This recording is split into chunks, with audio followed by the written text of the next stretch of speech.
Le régime algérien a deux problèmes, a deux complexes, c'est la France et le Maroc. La France, pour les raisons qu'on connaît, on ne va pas revenir sur cette affaire, mais le Maroc, encore pire, parce que le Maroc est une vieille nation qui a 12 siècles d'existence, qui a une forte identité, et l'Algérie, il faut bien le dire, a été créée par la France. Il n'y avait pas d'Algérie avant que la France n'intervienne dans ces zones qui étaient des baies, plus ou moins des petites principautés, plus ou moins dépendantes des Turcs, etc. Bon. Et donc, il y a une haine et une jalousie à l'encontre du Maroc qu'on ne peut pas imaginer, notamment de la part du régime algérien, qui n'a jamais été capable de définir l'identité de son peuple. Est-ce que c'est un peuple arabe? Est-ce que c'est un peuple musulman? Est-ce que c'est un peuple arabo-berbère? Je pense que ce régime, dans tous les échecs qu'il a eus, a aussi un échec identitaire. C'est-à-dire qu'il n'a pas donné une identité à son peuple et il ne se positionne que par rapport ou que face à deux pays qui sont la France et le Maroc. Et donc, c'est dans les gènes du régime algérien. Séparatiste, mais l'Algérie, elle est un peu comme le lapin du Racel. Elle continue à entretenir par haine du Maroc, comme il y a aussi une haine de la France en Algérie. Il y a deux pays que le régime algérien, les régimes algériens qui se sont succédés depuis l'indépendance ne supportent pas, c'est la France et le Maroc.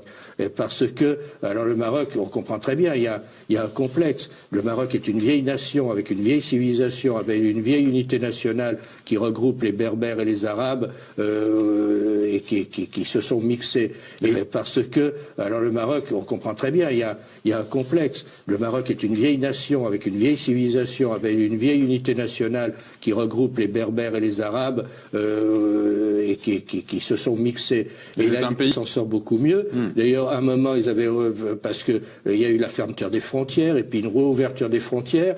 En l'espace d'un week-end, des millions d'Algériens sont venus au Maroc et ils ont acheté à peu près tout ce qu'ils trouvaient. Donc le régime algérien s'est empressé de fermer les frontières parce qu'il décrivait le Maroc comme un enfer et les gens se sont aperçus que c'était un paradis. Il décrivait le Maroc comme un enfer et les gens se sont aperçus que c'était un paradis.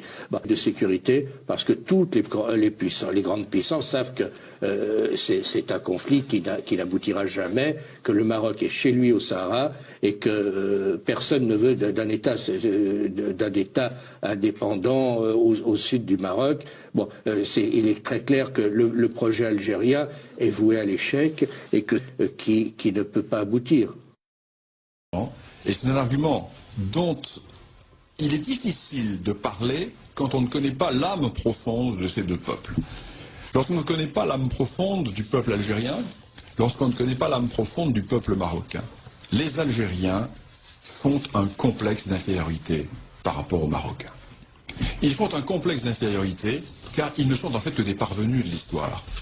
Je ne le dis sans aucune agressivité, je le dis en toute amitié. Ce sont des parvenus de l'histoire. Ce pays n'a jamais existé. Au mieux, il fut une dépendance turque, une suite de bellica. Il était un monde d'anarchie. Il n'y a pas d'histoire de l'Algérie. D'ailleurs, Ferhat Abbas l'avait dit. J'ai visité les cimetières et je n'ai pas trouvé d'histoire de l'Algérie. Eh bien, de l'autre côté de la Moulouya, existe un royaume qui a 12 siècles d'histoire. Lorsque Hugues Capet est élu roi de France en 987, la dynastie marocaine a déjà un siècle et demi d'histoire. Donc nous sommes en présence d'un très vieil État. Et les Marocains ont toujours joué maladroitement.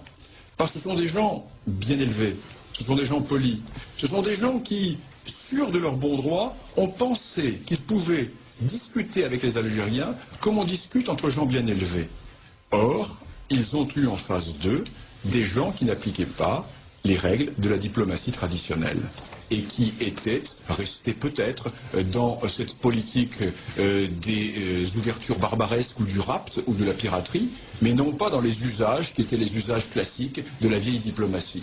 Et les Marocains se sont trouvés du jour au lendemain pris par cette réalité algérienne et ils commencent à comprendre maintenant que l'on ne négocie pas avec l'Algérie comme on négocie avec l'Espagne ou avec la France, pays de vieille civilisation, de vieille tradition politique.